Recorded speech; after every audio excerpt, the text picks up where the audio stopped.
बिस्मिल्लाहिर्रहमानिर्रहीम। अस्सलामुअलैकुम दोस्तान, MS word 2013 के 5वें लेक्चर में आपको खुशामदीद कहते हैं। इस लेक्चर में हम आपको नंबरिंग और बोल्ड्स क्रिएट करने के बारे में बताएंगे। इधर पैराग्राफ में आप देखें, हमारे पास ये जो 3 ऑप्शंस हैं, इनको हमने किस तरह इस्तेमाल करना है, आज हमने ये सीखना है। तो आइए स्टार्ट करते हैं। इधर हमने पहले से ही MS सॉफ्टवेयर के मसन सॉफ्टवेयर जो हैं मसन उसके नीचे लिखे हुए हैं। अब इन्हें मसन हम ज़ैल को ज़रा खूबसूरत करने के लिए बुलेट्स लगाना चाहते हैं, तो ताकि खूबसूरत लगे। तो इधर सिंगल क्लिक से देखें, ये हमारे पास आ गया है। या मसन ये बुलेट हमें फुल स्टॉप के शक्ल वाली अच्छी नहीं लग रही, तो हम मसन इसमें जाकर कुछ भी नई बुलेट्स लगा सकते हैं, ठीक है। या मसलन हम डिफ़ाइन न्यू बुलेट में जाकर सिंबल्स, मुख्तलिफ सिंबल्स हम लगा सकते हैं। इधर देखें, हमारे पास जितने भी मसलन हम नंबर मसलन ख़ुद से दे सकते हैं, डब्बे मसलन हमारे पास पड़े हैं इधर, या मसलन जितने भी हमारे पास सिंबल्स हैं हम इन्हें यूज़ कर सकते हैं।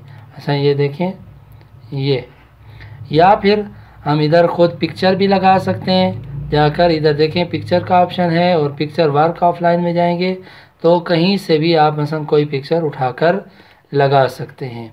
ये देखें, अब मैं जूम करता हूँ ताकि आप क्लियर देख सकें। ये मैंने वो जो पिक्चर लगाई थी वो मेरे पास आ गई। अभी इन्हीं बुलेट्स को आगे चलाने के लिए सिर्फ फ़कत इंटर दबाना काफ़ी होगा। इंटर जैसे ही हम प्रेस करेंगे तो ये बुलेट्स आगे चलती जाएंगी और मसलन हम आगे कुछ भी लिख सकते हैं। देखें आगे मसलन ये चलता जाएगा। और इसको ख़त्म करने के लिए 2 तरीके हैं। एक तरीका ये है सिंपल कि उधर जाकर हम दोबारा क्लिक करेंगे तो ये अनसेलेक्टेड हो जाएगा और ये इधर से बुलेट ख़त्म हो जाएगी, या दोबारा एंटर प्रेस करेंगे तो ये ख़त्म हो जाएगा, ठीक है। तो इसे मैं अगर इनसे भी हटाना चाहता हूँ बुलेट्स, तो यही तरीका है, इन्हें दोबारा सेलेक्ट करके इधर से अनसेलेक्ट कर दूंगा।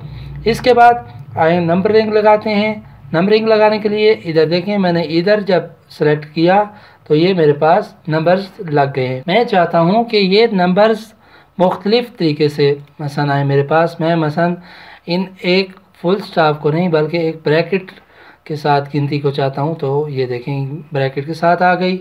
या मसलन आप इधर डिफ़ाइन न्यू में जाकर अलिफ बा की तरतीब से भी अपनी लिस्ट बना सकते हैं। मसलन बाज़ औक़ात थीसिस में ये शर्त रखी जाती है कि आप मसलन हुरूफ़ अबजद की हिसाब से फ़हरिस्त बना करना है, तो मसलन आप इधर जाकर बना सकते हैं। इसके अलावा आप इसमें जाकर जो है चेंजिंग फ़ॉन्ट में जाकर कर सकते हैं। मसलन आप इसमें अंडरलाइन स्टाइल देना चाहते हैं या इसका कलर चेंज करना चाहते हैं बुलेट नंबरिंग का, तो ये देखें चेंज हो गया नंबर का हमारा स्टाइल, ठीक है। कुछ भी आप रख सकते हैं। इसके अलावा मैं दोबारा इसे हटाता हूँ। हमारे पास ये तीसरा ऑप्शन जो है, आए हम ये देखते हैं, ये हमारे पास मल्टीपल है, यानी इसमें हमने बुलेट्स लगाई, इसमें नंबर लगाए। इधर जाकर हम चैप्टर वाइज कर सकते हैं, आर्टिकल वाइज कर सकते हैं और दूसरे मुख्तलिफ तरीक़ों से। मसलन ये देखें, ये मैंने किया, हेडिंग्स भी ओपन हो गई और ये जो है आर्टिकल के हिसाब से मसलन हमारे ये शो हो गए।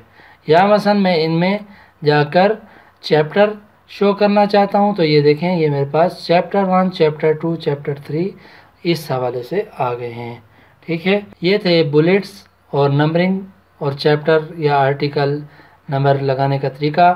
तो इंशाअल्लाह अगले लेक्चर्स में हम आपको अलाइनमेंट सिखाएंगे, यानी पैराग्राफ को किस तरह इधर से उधर करना है। इंशाअल्लाह मिलते हैं अगले लेक्चर्स में, तब तक के लिए अल्लाह हाफ़िज़।